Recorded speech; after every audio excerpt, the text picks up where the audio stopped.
very much, Madam President. I congratulate the UAE for its successful presidency in the preceding month and wish you and the UK delegation the very best for this month.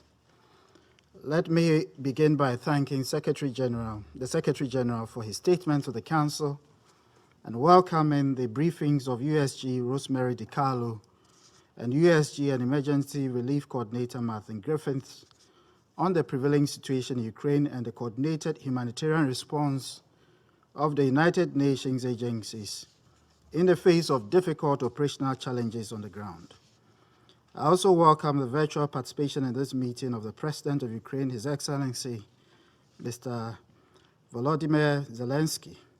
My delegation has taken careful note of the Ukrainian President's remark, noted his country's steadfast commitment to peace, and encouraged the path of dialogue and diplomacy in finding a settlement of this needless war.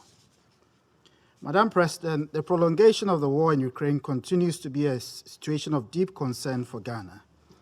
We are particularly disturbed by the increasing humanitarian cost arising from the unjustified aggression by the Russian Federation against Ukraine. We have observed with pain the unbridled bombardment of civilian populated areas as well as civilian and other critical infrastructure without regard to the customary norms of international law and the principles of international humanitarian law relating to armed conflict. Ghana is gravely concerned by the reports of alleged gross violations of international humanitarian law and international criminal law since the onset of the invasion, including emerging reports and images of human rights violations and the killings of civilians in Mariupol, Chernihiv, Kharkiv, and areas on the outskirts of Kyiv, such as Bucha. We support the call by the Secretary General for an independent, impartial, and thorough investigations to establish the facts, gather the evidence, and to hold all perpetrators of such atrocious crimes accountable for their actions.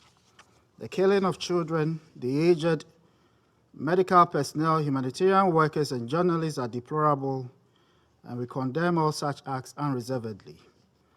We urge restraint on all sides and re-emphasize the urgency of an unconditional cessation of hostilities nationwide to enable the evacuation and safe passage of civilians and facilitate the delivery of life-saving aid to the people in the cities that remain under siege. Humanitarian agencies require unobstructed access to reach people in need of food, water, and medicine and other critical supplies, and all parties must guarantee such access. The ravages of both the global COVID-19 pandemic and the situation in Ukraine demonstrates the interconnectedness and interdependence of states and reinforce the need for a unified international response in support of the path of dialogue and diplomacy. Madam President, we have followed closely the direct negotiations between the conflicting parties and note the progress made in the fourth round of consultations which took place in Istanbul on 29th of March 2022. To sustain the negotiations, we urge a restraint in the ongoing hostilities and a follow-through of the express commitments to resolve the security concerns of the parties. In furtherance of the efforts of the parties, the Council must at this time focus attention on supporting confidence-building measures that facilitate a negotiated settlement of the immediate conflict and the wider question of European security on the basis of international law and other internationally agreed frameworks. The convergence of the parties and the international community on these matters would be the only way to end the tensions, bridge the differences between the parties, and forge a unified position on the situation in Ukraine. I thank you for your kind attention.